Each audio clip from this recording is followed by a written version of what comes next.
Bihar teacher transfer big update, नई नियमावली से जुड़े सभी बड़ी खबर।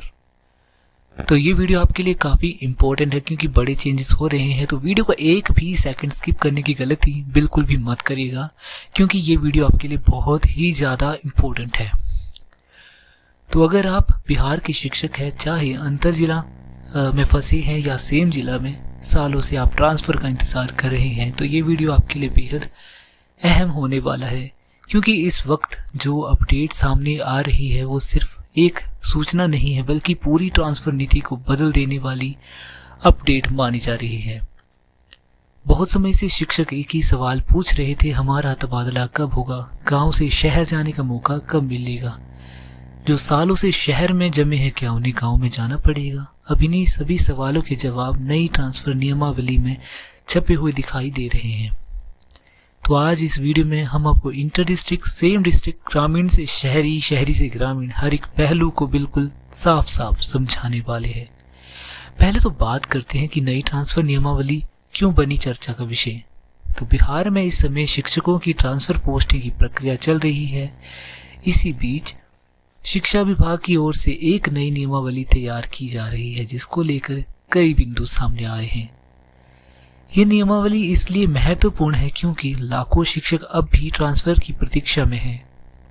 पहले सामान्य ट्रांसफर हुआ, उसके बाद म्यूचुअल ट्रांसफर करवाया गया।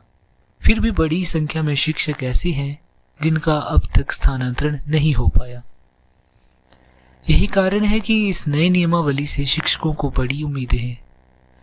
अब 10 साल बाद जिले के अंदर तबादले का प्रावधान हो रहा है और सबसे बड़ा और अहम बिंदु जो सामने आ रहा है वो ये है कि 10 साल पूरे होने के बाद शिक्षक को अपने ही जिले के अंदर तबादले का अवसर मिल सकता है।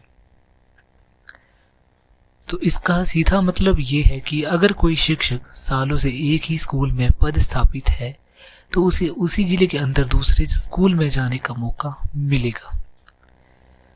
अब ये बदलाव जो है उन शिक्षकों के लिए बहुत राहत भरा है जो वर्षों से एक ही जगह फंसे हुए थे। तो उन सभी को अब उसी जिले के अंदर दूसरे स्कूल में जाने का मौका ज़रूर मिलेगा।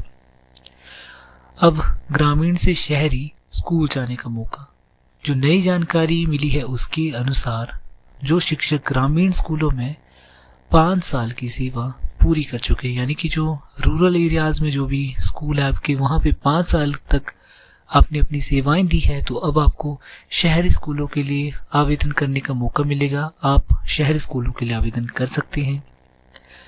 इससे पहले तक जो था गांव से शहर जाना बेहद मुश्किल माना जाता था, लेकिन अब ये संभावना बनती दिख रही है कि ग्रामीण क्षेत्रों में काम कर चुके शिक्षकों को उनकी सेवा के बदले शहरी स्कूलों में अवसर दिया जाएगा। और शहर में जो आपके जो शिक्षक हैं उनको गांव जाना पड़ सकता है क्योंकि ये जो नियमावली है सिर्फ गांव के शिक्षकों को फ़ायदा देने तक सीमित नहीं है, बल्कि इसके तहत ये भी कहा जा रहा है कि जो शिक्षक लंबे समय से शहरी क्षेत्रों में पदस्थापित हैं उन्हें ग्रामीण क्षेत्रों में स्थानांतरित किया जा सकता है।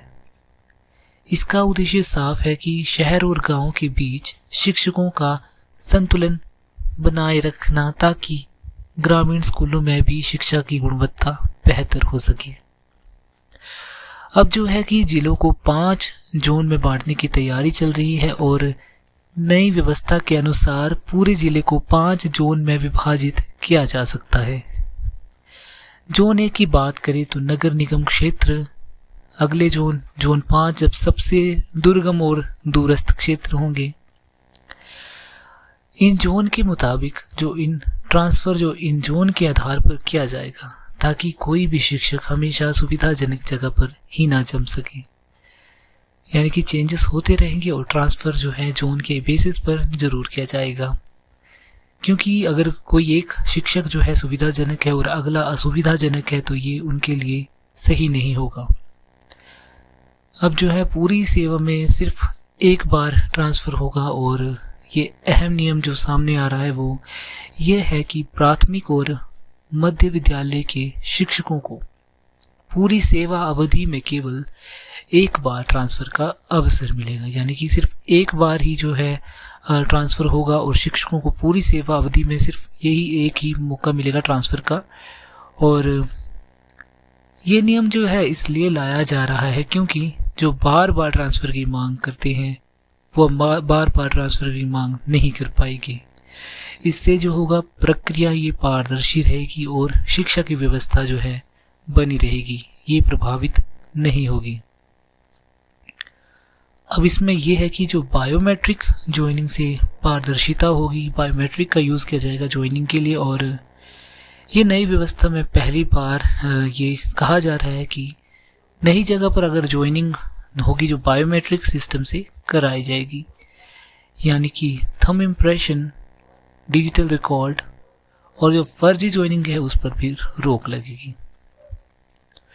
इससे क्या होगा कि इससे जो पूरी प्रक्रिया है वो ज़्यादा पारदर्शी और भरोसेमंद बनेगी।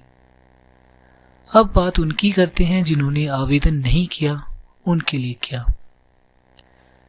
ये सवाल है तो उन शिक्षकों का जिन्होंने पहले सामान्य ट्रांसफ़र या म्यूचुअल ट्रांसफ़र में आवेदन नहीं किया था। ऐसे शिक्षकों के लिए नई नियमावली के तहत नया अवसर मिल सकता है।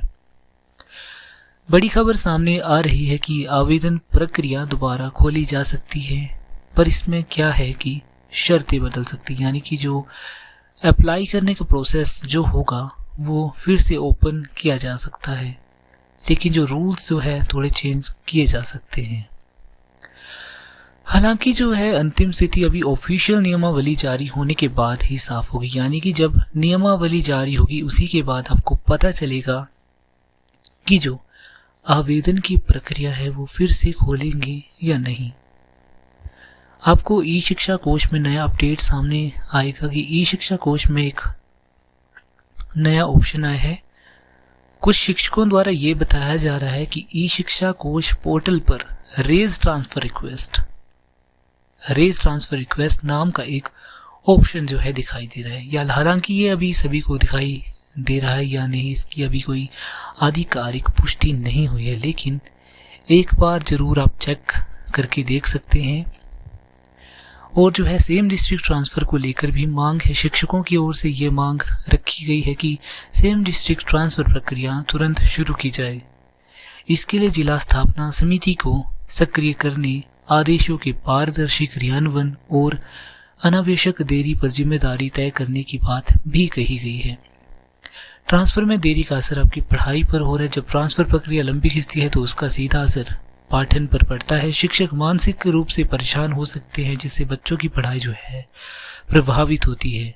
इसी कारण ये जरूरी है कि स्थानांतरण प्रक्रिया जल्द और स्पष्ट रूप से पूरी की जाए। आखिर में आपसे सबसे जरूरी बात करते हैं, जो फिलहाल जो जानकारी सामने आ रही है वो अपडेट है कि असली तस्वीर तब सामने आएगी जब नई ट्रांसफ़र की नियमावली आधिकारिक रूप से जारी होगी। तब ये साफ होगा कि कौन सा नियम लागू होगा, कौन सा नहीं, और शिक्षकों को वास्तव में क्या राहत मिलेगी। तो ये था हमारा आज का अपडेट। आई होप आपको ये अपडेट यूजफुल लगा है। तो अगर आप इस चैनल पर नए हैं तो चैनल को जरूर सब्सक्राइब कर लीजिएगा और वीडियो को लाइक शेयर करिए।